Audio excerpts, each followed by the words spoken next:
புதிய தலைமுறை டிஜிட்டல் நேயர்களுக்கு வணக்கம். வீட்டில் குழந்தைங்க ஃபோனில் தான் விளையாடிட்டு இருக்காங்கன்னு நினச்சி அலட்சியமாக இருக்காதீங்க. உங்கள் குழந்தைங்க என்ன செய்கிறாங்கன்னு பார்த்துட்டே இருங்க. நம்மோட சின்ன கவனக்குறைவு பெரிய வாழ்நாள் பாதிப்புகளை ஏற்படுத்தி விடக்கூடிய வாய்ப்புகள் நிறைய இருக்குது.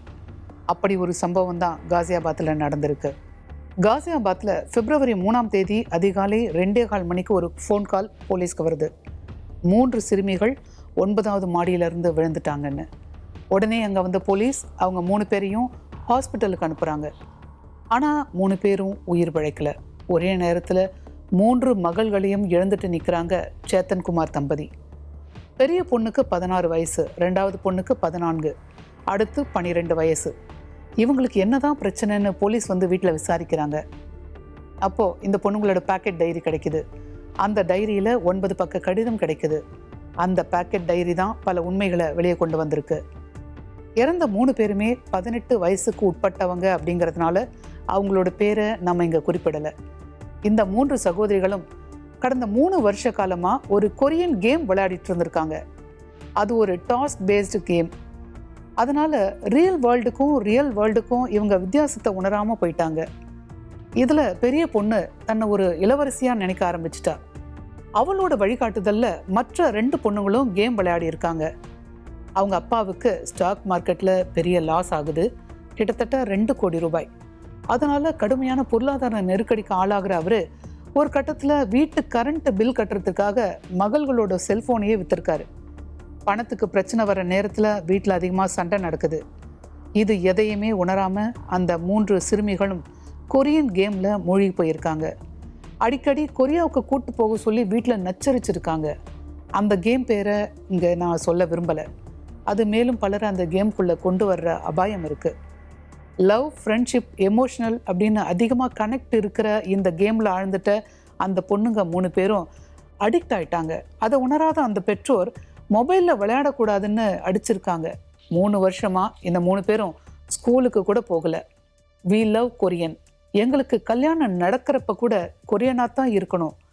ஒரு இந்தியனை கல்யாணம் செஞ்சுக்க முடியாது. எங்களோட விருப்பங்களை, எதிர்கால ஆசைகளை நீங்கள் எப்பவும் நிராகரிக்கிறீங்க. கொரியா தான் எங்களோட வாழ்க்கை. கொரியாவை விட்டுட சொல்கிறீங்க, எங்களால் ஏற்றுக்க முடியல. சாரி பப்பா அப்படின்னு அந்த டைரியில் அவங்க மன்னிப்பு கேட்டிருக்காங்க. இது போல் டாஸ்க் பேஸ்டு கேமில் தன்னோட மகள்கள் இன்வால்வ் ஆகியிருக்காங்கன்னு தெரிஞ்சிருந்தா அனுமதிச்சே இருக்க மாட்டேன்னு இப்போ சேத்தன்குமார் கதறி அழறாரு.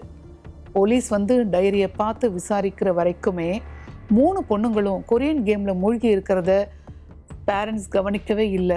அதுதான் இங்கே கவனிக்க வேண்டிய ஒரு விஷயம். இது என்ன மாதிரியான மனநிலை?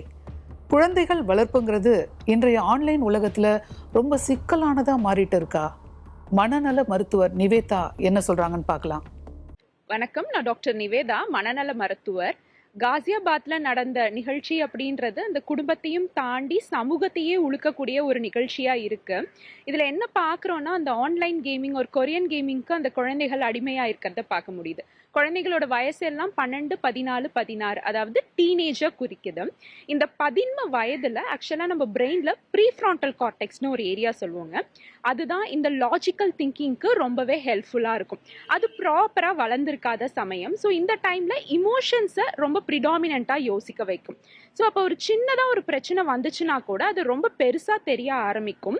அதே போல் அந்த இதுக்கான சொல்யூஷன் தன்னோட வாழ்க்கையே முடிச்சுக்கிறது அப்படி போன்ற விபரீத முடிவுகளை கூட எடுக்க தோன்றதா இருக்கும்.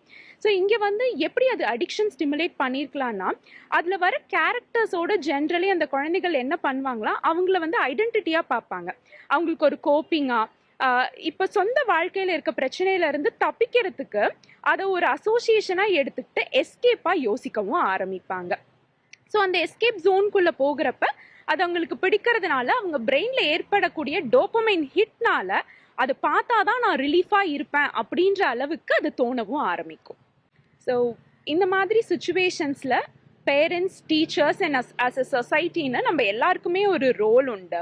ஸோ அஸ் அ பேரண்ட்ஸாக என்ன பண்ணணும் அப்படின்னு பார்த்தீங்கன்னா, ஃபர்ஸ்ட் குழந்தைங்கள்கிட்ட ஃபோனை அப்படியே ஸ்நாச் பண்ணிடுறதுன்னு இல்லாமல் மேபி ஒரு டைம் பவுண்டாக ஃபோனை எப்படி பெட்டராக யூஸ் பண்ணலாம் அப்படின்னு சொல்லித்தரதாக இருக்கலாம். இல்லை ஸ்கூல் லெவலில் நம்ம டிஜிட்டல் அவேர்னஸ் ப்ரோக்ராம்ஸ் க்ரியேட் பண்ணுறது ரொம்பவே இம்பார்ட்டண்ட். அதே போல் நீ எவ்வளோ மார்க் எடுத்த, நீ என்ன பண்ண ஸ்கூலில், நீ நல்லா படிச்சியா அப்படின்ற மாதிரி கேள்விகளை தாண்டி நீ எப்படி ஃபீல் பண்ணுற, இந்த இமோஷனல் செக்இன்ஸ் அப்படின்றது ரொம்பவே இம்பார்ட்டண்ட் அப்படின்னு ஃபீல் பண்ணுறோம்.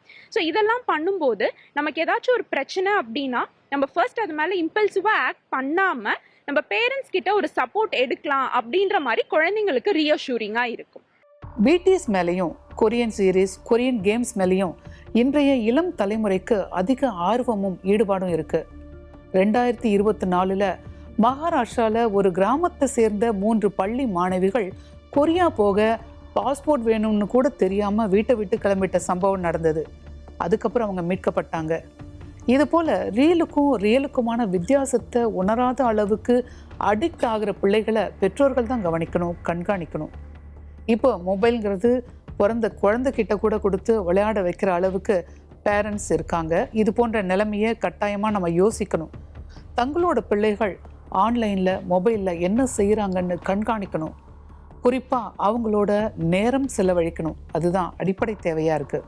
தொடர் அப்டேட்டுகளுக்கு தொடர்ந்து இணைந்திருங்கள் புதிய தலைமுறை டிஜிட்டலுடன்.